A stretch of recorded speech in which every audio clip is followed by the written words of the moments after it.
Meus irmãos, a paz do Senhor, glória a Deus. Deus abençoe a todos os irmãos.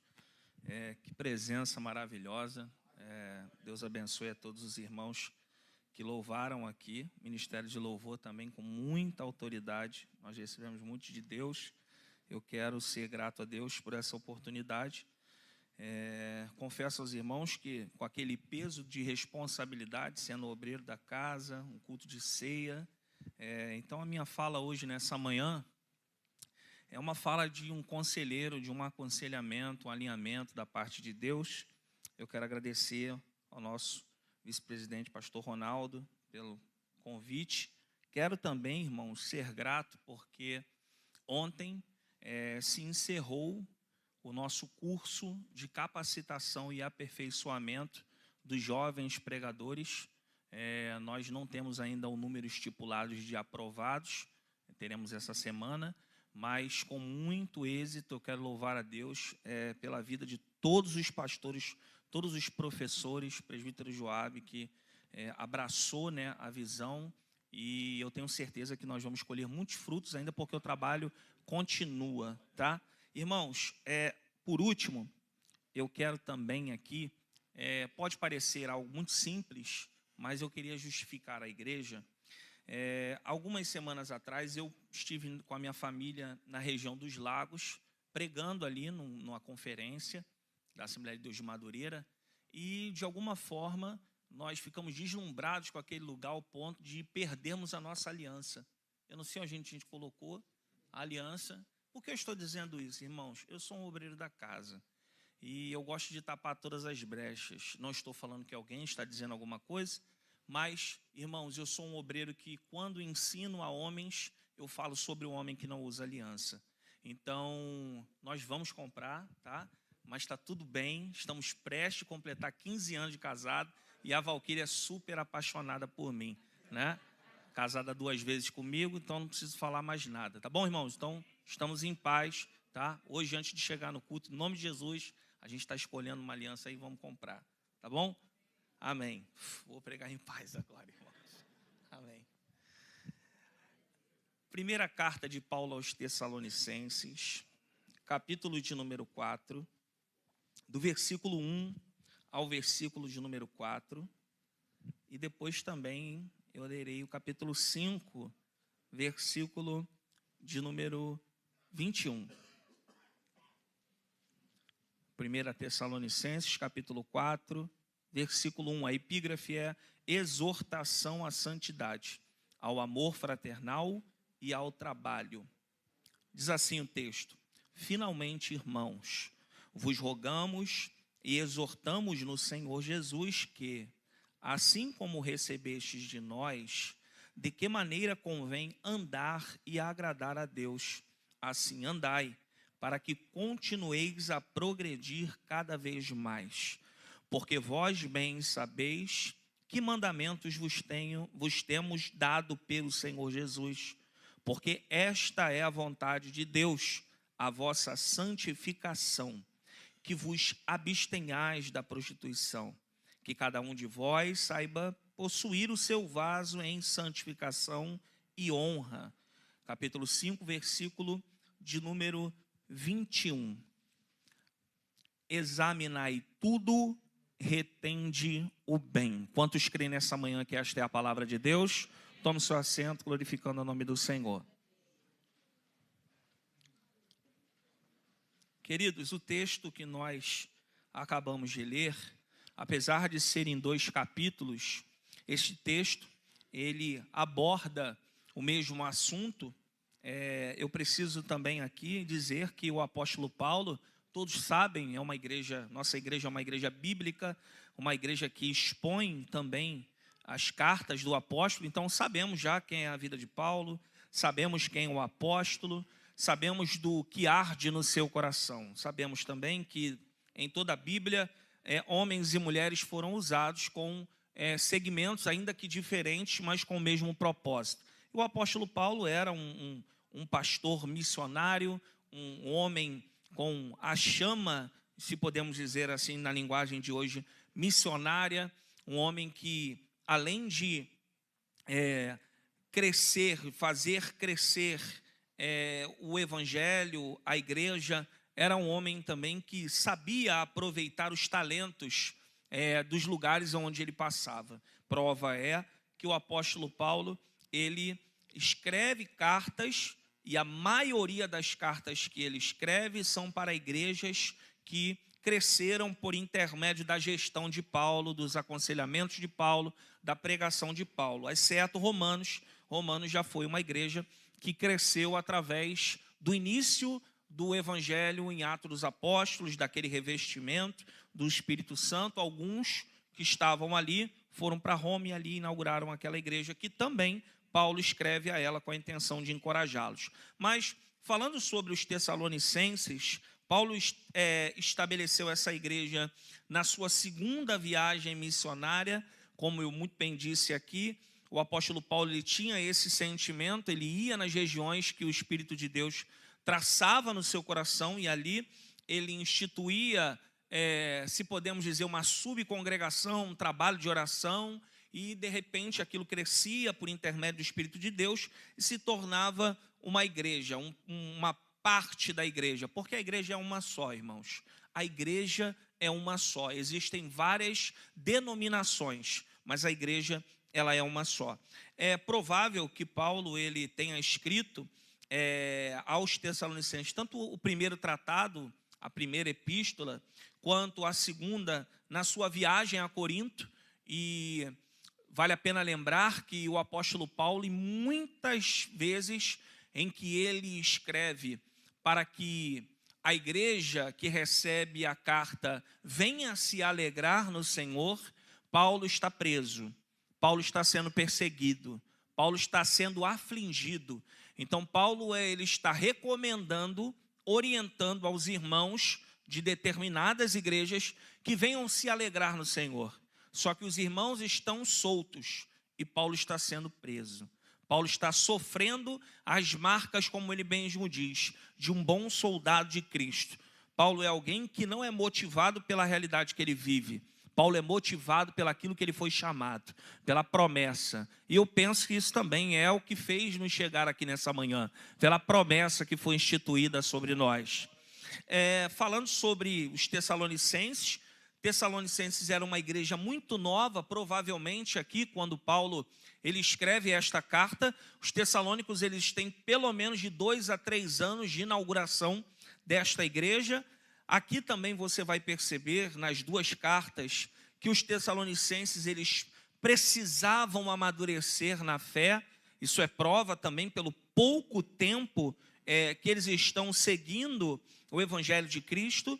E também aqui no capítulo 4, que nós lemos, e o capítulo 5, é uma resposta de Paulo, como ele muito bem fez em suas cartas. Paulo, ele transmite, ele ensina, ele transmite o verdadeiro conhecimento, porque há uma má compreensão dos tessalônicos sobre a segunda vinda de Jesus, sobre a volta do nosso Senhor Jesus. Naquela igreja, naquela localidade, eles acreditavam ainda que a segunda vinda do nosso Senhor Jesus seria simultaneamente, ou seja, Jesus voltaria naquele tempo. E aí acontecia nas entrelinhas ali de um ente querido morrer e as pessoas se entristecerem porque Jesus ainda não voltara e estas pessoas, os seus entes queridos, não estarem ressuscitando, não estarem ali na glória juntamente com aqueles que estavam vivos. Então, como Paulo fez em Coríntios, como Paulo fez em outras cartas, Paulo recebe essas informações do jovem Timóteo e escreve para corrigir as concepções erradas sobre a volta do nosso Senhor Jesus. Então a intenção de Paulo aqui sempre é direcionar. A intenção do apóstolo Paulo é ensinar para que chegue à estatura de varão perfeito. E também vale a pena dizer que esta igreja em Tessalônica, os tessalonicenses, eles estavam já enfrentando a perseguição. Então no capítulo 4, versículo 1, Paulo diz: finalmente, irmãos, vos rogamos e exortamos no Senhor Jesus que, assim como recebestes de nós, Paulo está falando sobre os ensinamentos. Paulo está falando sobre o manual de conduta da vida cristã. Os ensinamentos que o nosso Senhor Jesus deixou aos apóstolos e automaticamente Paulo é um deles. E agora Paulo ensina, Paulo entrega, né, como recebestes de nós. Então, nós podemos entender que pode ter sido pela vida do próprio Timóteo, que esteve na igreja antes da carta ser escrita e trouxe para o apóstolo Paulo todas as questões que precisavam ser resolvidas, e o apóstolo agora escreve esta carta. De que maneira convém andar e agradar a Deus. Aqui, essa parte, andar e agradar a Deus, fala propriamente sobre o estilo de vida do cristão. O nosso estilo de vida é o mesmo estilo de vida como Paulo escreve aos Tessalônicos. Nós não temos o mesmo estilo de vida do que aqueles que não professam a nossa fé. Nós sim falamos diferente, nós sim nos portamos diferente, nós sim agimos diferente, porque temos um estilo de vida que ainda que tenha sido escrito pelo apóstolo Paulo, o apóstolo Pedro vai dizer que toda a escritura ela é divinamente inspirada pelo Espírito de Deus. Então, se aquilo que está escrito porque o bondoso Espírito de Deus queria e quer que nós venhamos seguir o que está escrito. E aí também aqui no próprio versículo 1, também ele diz: assim andais, para que continueis a progredir cada vez mais. Ou seja, o apóstolo Paulo no verso 1 está dizendo que aquilo que ele ensinou e entregou, eles devem praticar para andar e agradar a Deus. É uma vida diária. E também a intenção de Paulo em escrever essa carta, em falar tudo o que ele está falando até o presente momento e falará até o final destas cartas, é para o crescimento espiritual.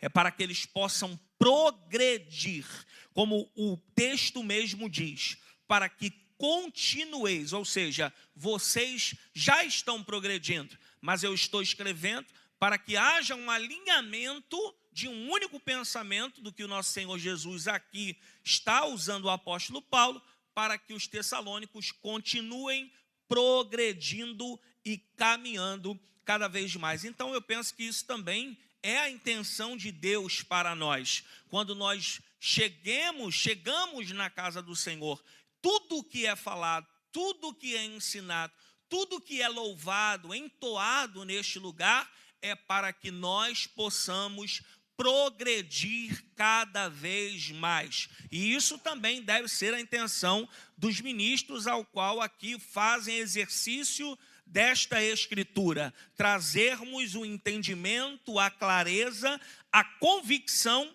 para que a igreja, assim como nós, venhamos continuar prosseguindo para um único caminho, que é morar na santa celestial cidade que o Senhor tem preparado para nós. Louvado seja o nome do Senhor.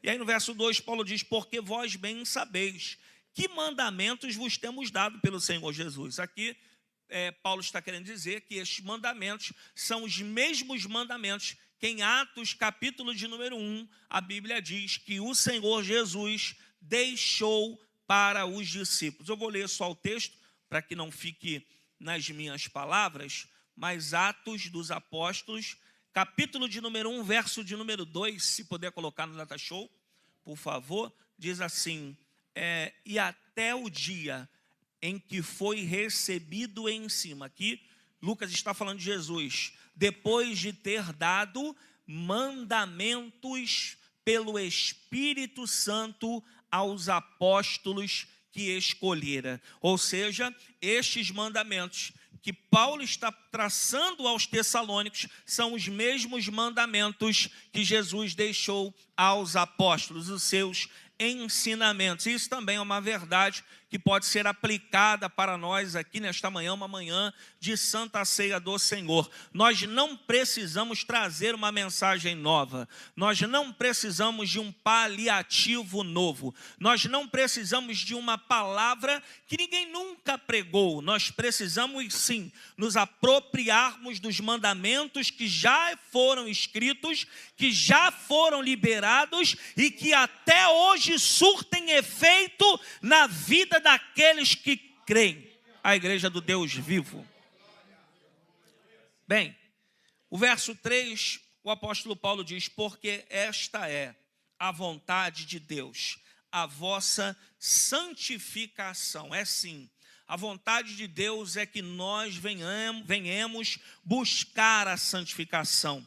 Mas a santificação, ela é um processo, porque o estado é ser santo, é ser separado, como a própria palavra diz, é ser um ungido, uma ungida do Senhor. Então, se ser santo é um estado, santificação é um processo. Santificação é um processo diário. Santificação, nós não vivemos somente no domingo, no segundo domingo, no caso em especial este mês, no terceiro domingo do mês. Não, santificação é um processo que se estende fora das quatro paredes da igreja, instituição. Santificação, ela está condicionada a desde o momento em que eu abro os meus olhos na minha cama e levanto para viver uma vida diária. A santificação, ela está entrelaçada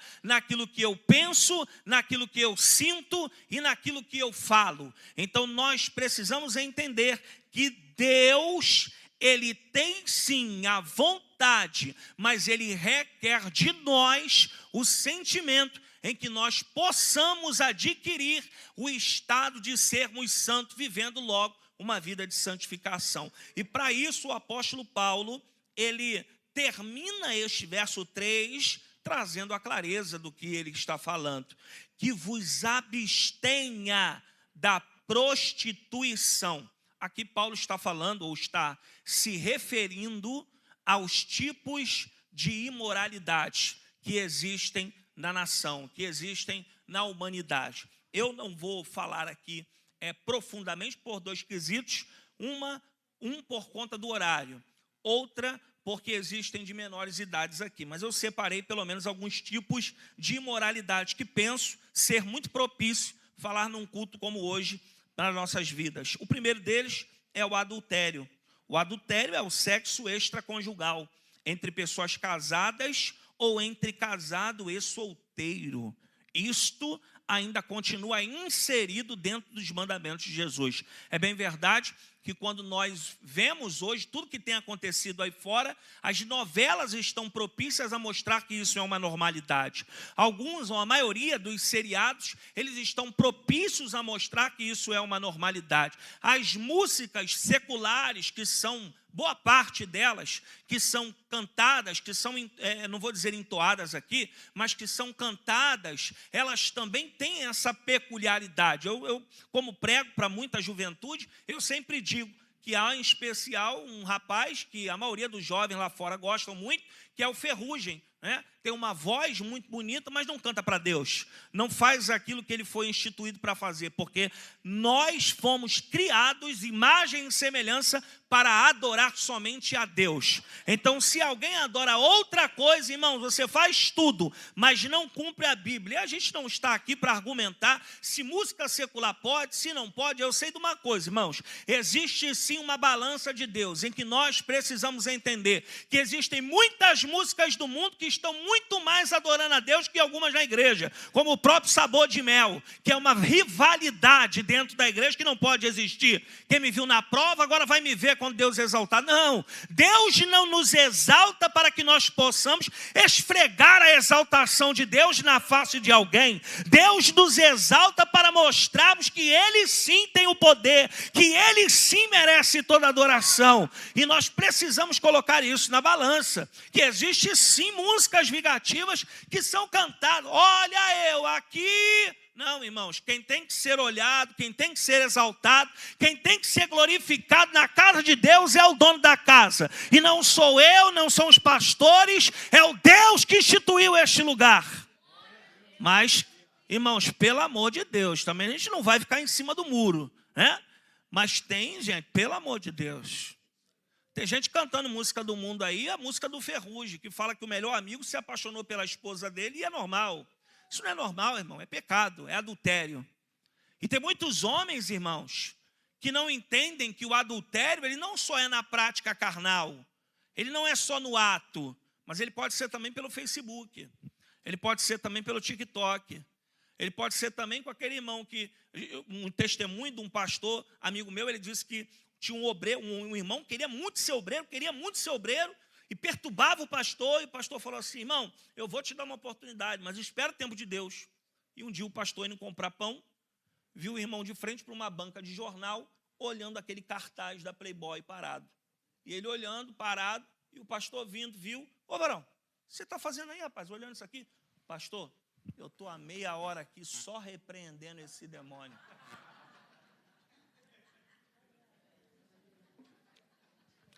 Então, irmãos, o adultério, eu não vou dizer aqui as referências, mas tem em Êxodo 20:14, o adultério é condenado à morte, Levítico capítulo 20, 10, Deuteronômio 22, 22. Então, o adultério sim é pecado, tá? E existe aquela questão de pessoas que se separam, né, por N questões. É bem verdade que um posicionamento sobre tratar divórcios, ele não pode ser único. Precisa saber cada caso. A intenção de Jesus é sempre que haja uma reviravolta na história e Deus institua novamente esse casamento. Mas existem casais que se divorciam por incompatibilidade e se casam novamente. Bem, a Bíblia diz que a pessoa que você casa é aquela que Deus conhece. Então é algo que é difícil falar, né? É bem difícil. Mas, irmãos, eu não vou levar nada para casa nessa manhã.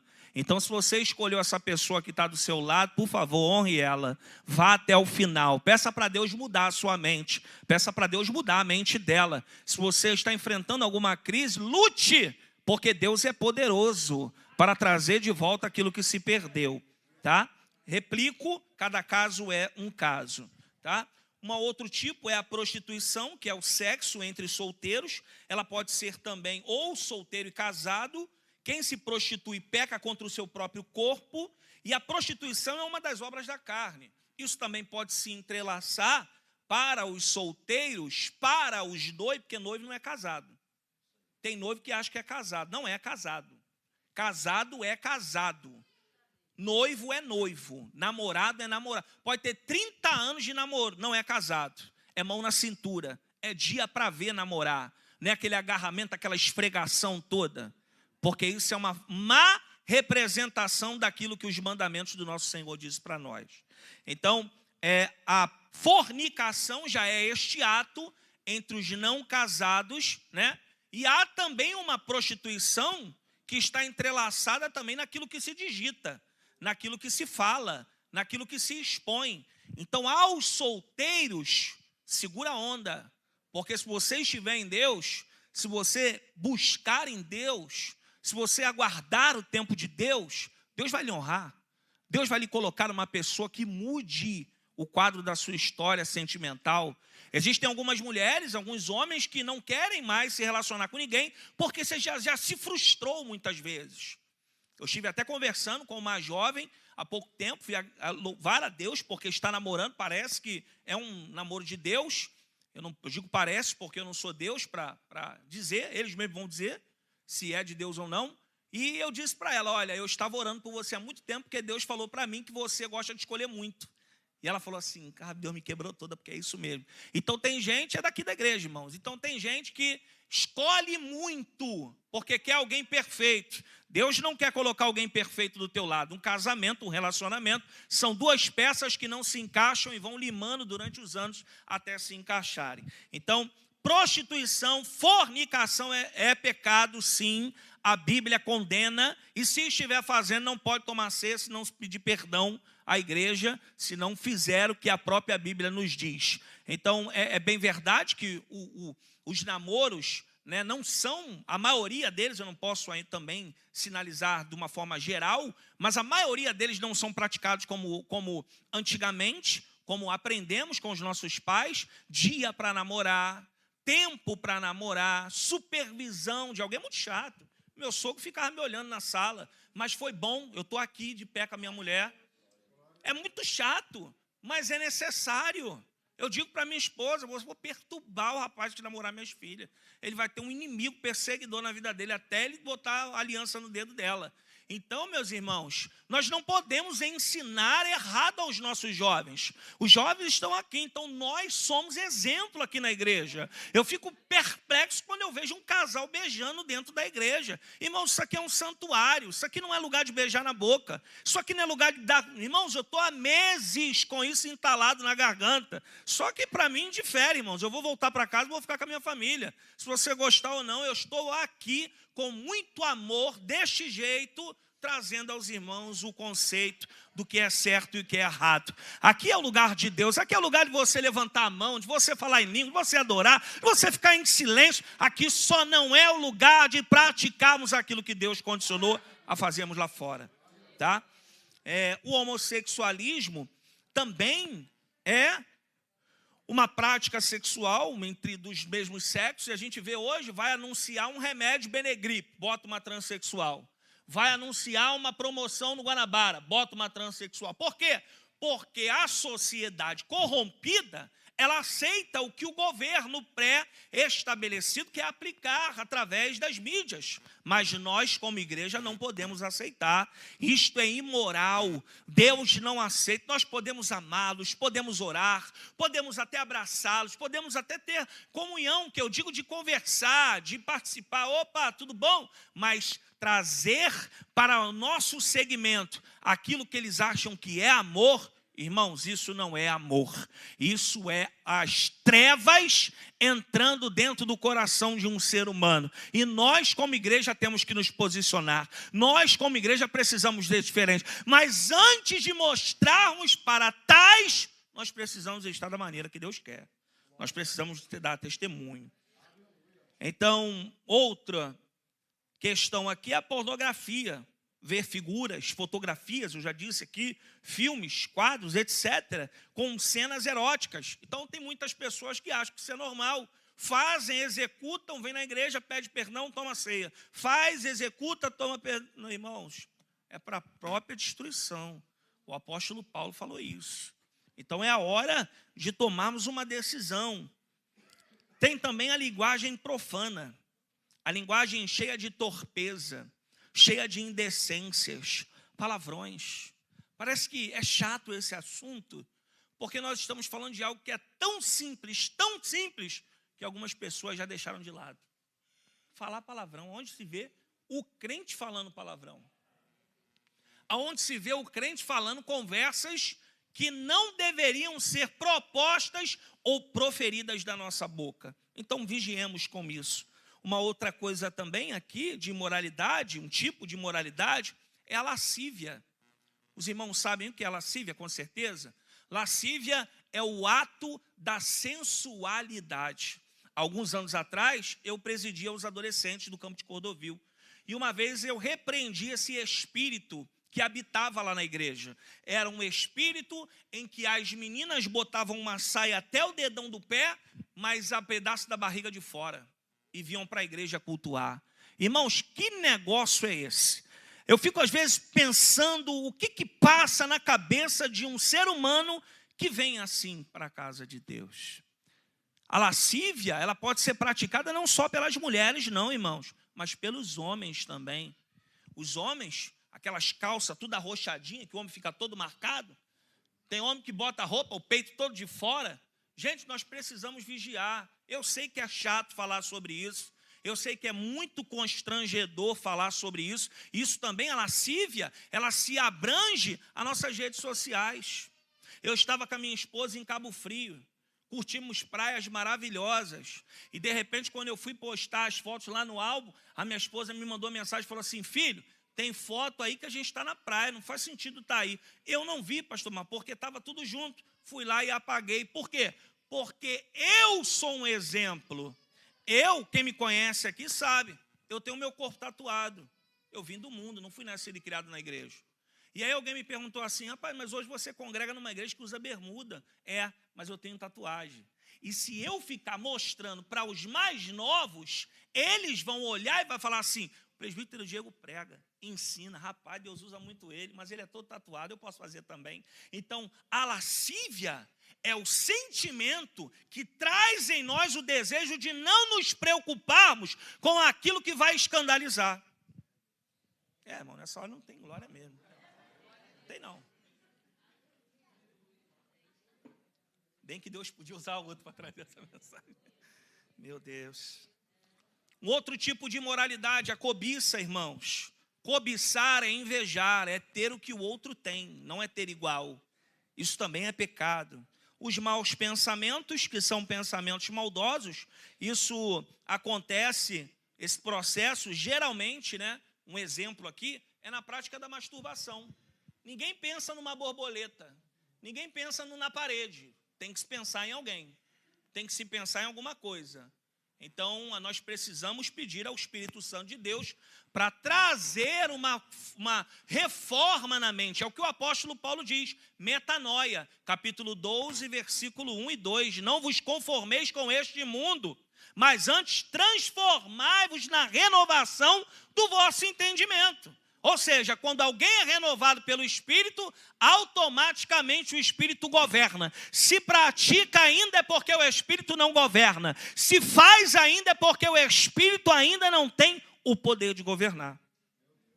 Bem, correndo aqui, verso 4 diz assim, que cada um de vós saiba possuir o seu vaso em santificação e honra. Então o apóstolo Paulo está querendo dizer, olha, para santificar e para honrar a Deus, para santificar você e honrar a Deus, é um processo individual.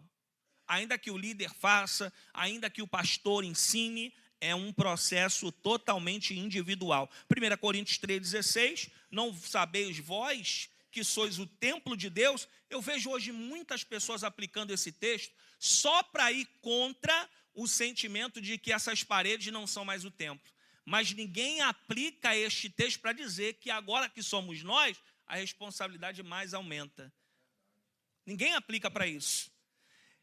E santificação e honra é a pureza, só é adquirida por uma fé constante e prática diária. E aí no capítulo 5, verso 1, ou melhor, no capítulo 4, 13, e chegando ao 18 e do 5 em diante, Paulo vai falando sobre essa clareza que ele precisa transmitir aos tessalônicos sobre a segunda volta do nosso Senhor Jesus. E aí no verso 1, Paulo diz, mas irmãos, acerca dos tempos e das estações, não necessitais de que se vos escreva. Paulo está limitando, Paulo, na verdade, ele está reprimindo os ansiosos. Aqueles que querem saber logo quando Jesus vai voltar. Aqueles que lá em Atos 1 perguntaram para Jesus, quando é que o Senhor volta logo? Porque Paulo ele está querendo ensinar para que eles absorvam agora o tempo do preparo, de estarem fortalecidos para a volta de Jesus, que pode ser a qualquer momento. E aí Paulo diz no verso 2, porque vós mesmos sabeis muito bem que o dia do Senhor virá como ladrão da noite. Por que Paulo fala, vós sabeis muito bem? Porque Jesus usou essas palavras, o apóstolo Pedro usou essa palavra. Nós somos de um país, irmãos, que é o 4º ou 5º com maior índice de roubo. E se nós fôssemos entrelar aqui, a cada 3 minutos no Rio de Janeiro alguém é roubado. Nós sabemos aqui, ao ponto da sociedade, irmão, dizer, é melhor botar o Lula, porque cada um rouba um pouquinho. É com aquelas pegadinhas que tem na televisão, que alguém deixa dinheiro cair, o outro vem, pega, vê quem perdeu, mas não devolve. Porque é um país caído, se podemos dizer assim. Só que, por que Pedro, por que Jesus e por que o apóstolo Paulo fala que o dia do Senhor virá como ladrão de noite? Irmãos, o ladrão ele não diz por onde vem. Você tranca o telhado, ele entra pela janela. Você fecha a janela, ele entra pela porta. Já teve situações do ladrão, do dono da casa chegar e o ladrão está lá dentro, guardado, esperando ele chegar para poder sequestrar ou roubar alguma coisa. Então, quando Jesus ele fala e os apóstolos replicam que Jesus virá como ladrão da noite, ele está dizendo a primeira coisa, ele vai vir e vai ser por onde menos esperamos. Vai ser quando menos esperamos. E é por isso que nós precisamos estar prontos. Porque o ladrão aqui, irmãos, não é um salteador. É alguém que vive da profissão. O ladrão, ele sabe o que é da feirinha da pavuna. O ladrão, ele sabe o que é chapeado e o que é ouro. O ladrão sabe o que é original e o que é réplica. Então, na condição aqui da volta de Jesus, o ladrão só vai levar para si aquilo que é original. Aquilo que é verdadeiro. Tá? E aí no verso 6 diz assim: não durmamos, pois, como os demais, mas vigiemos e sejamos sóbrios. Aqui Paulo está falando, irmãos, sobre os vencidos pela letargia. Você sabe o que é letargia?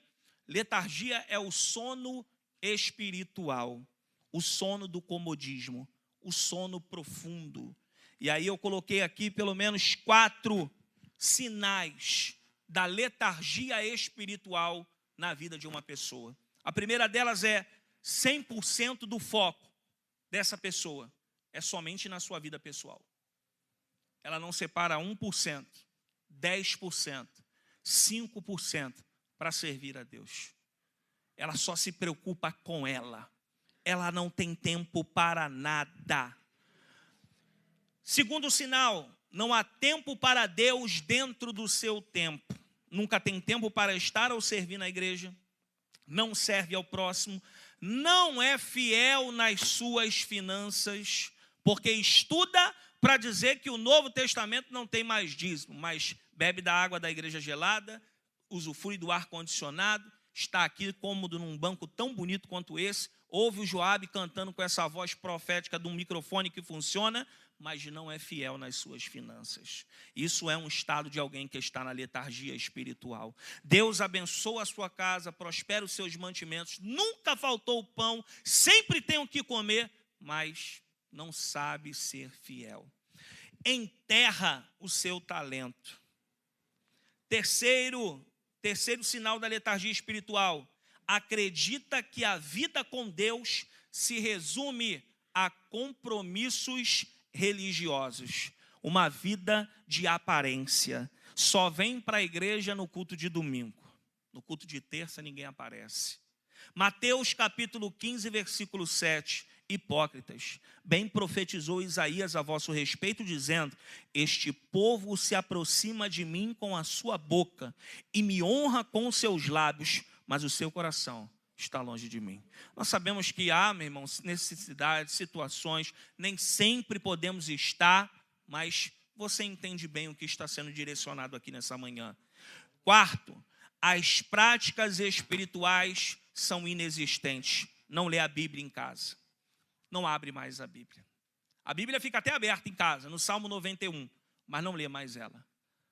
Ou só lê quando sabe que vai ter uma oportunidade, ou quando vai dar aula, ou quando vai pregar.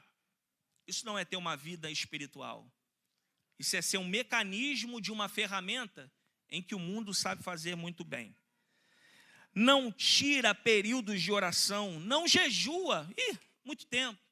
Muitas vezes não sabe nem qual é o processo do jejum. Senhor, eu vou jejuar, mas é para o Senhor me dar uma casa nova. Senhor, eu vou jejuar porque eu quero trocar de carro. Não, irmãos. Jejum é para santificar o corpo. Jejum é para matar a carne. Jejum é para tratar no nosso interior. Porque tem muita gente que prega muito, ensina muito, mas, irmão, dentro de casa é um demônio.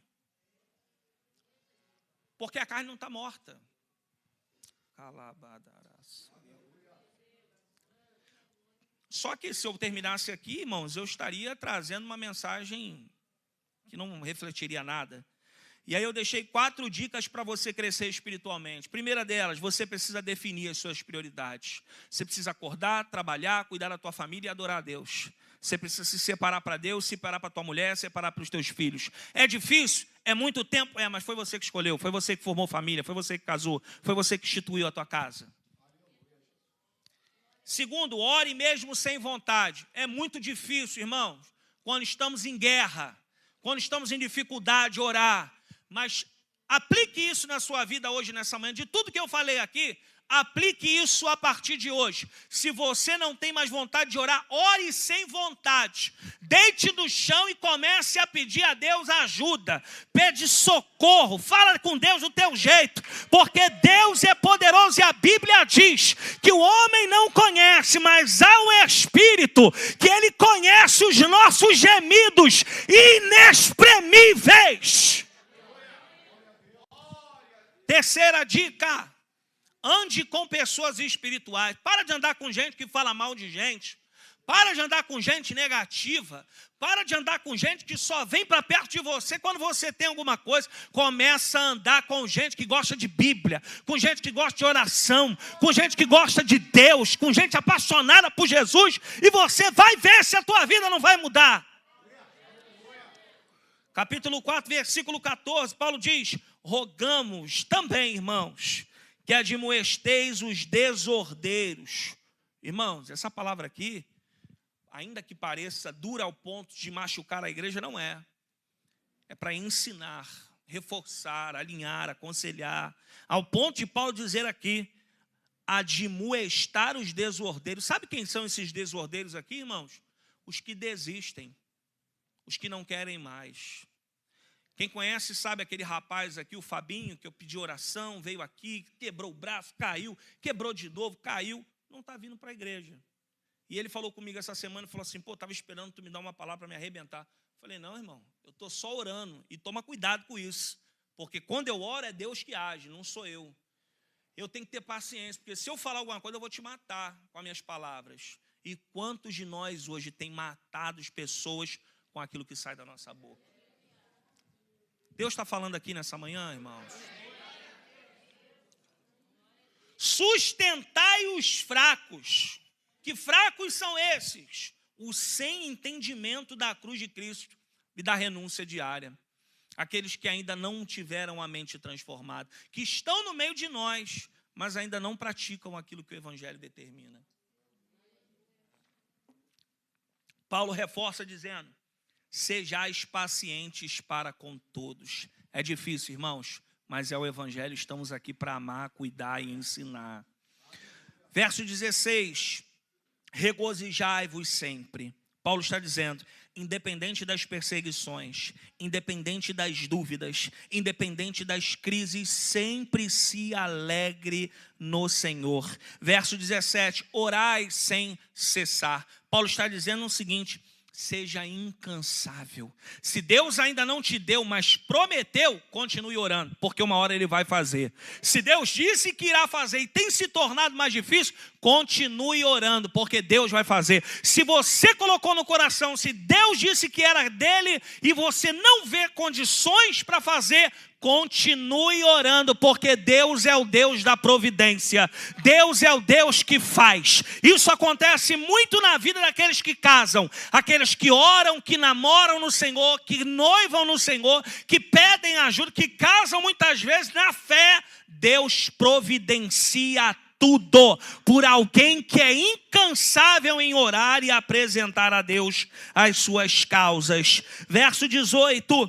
Em tudo dai graças. Veja bem, Paulo não está falando por tudo. Paulo está dizendo em tudo. Em tudo dai graças, porque esta é a vontade de Deus em Cristo Jesus para convosco. Paulo está dizendo, se aconteceu, é porque Deus quis. Se Deus fez, é porque Ele quis. Se está acontecendo, é porque Deus quis também. Se a pandemia veio, porque Deus tinha algum propósito. Se a pandemia passou, estamos vivos, é porque Deus ainda tem um propósito estabelecido. E por esta razão, nós estamos aqui nesta manhã, dando graças por tudo que Ele tem feito. E aí Paulo deixa a última recomendação aqui que eu digo nesta manhã. Verso de número 21. Examinai tudo. Irmãos, eu sou um jovem obreiro de 35 anos, mas eu posso afirmar aos irmãos o que eu vou dizer aqui. 90% dos movimentos, das profecias que que nós temos visto pelo nosso Brasil são todas da carne. Meninices, protuberâncias dentro da casa de Deus. Sendo mais bíblico ainda, existem casas que não são casas de oração, mas são covis de ladrões. Então agradeça a Deus por este lugar que está aberto. Tudo que chega até o teu ouvido, seja por pregação, seja por ensinamento, seja alguém lhe chamando no canto da igreja, ou fora da igreja, ou pelo WhatsApp, faça a seguinte pergunta para você mesmo.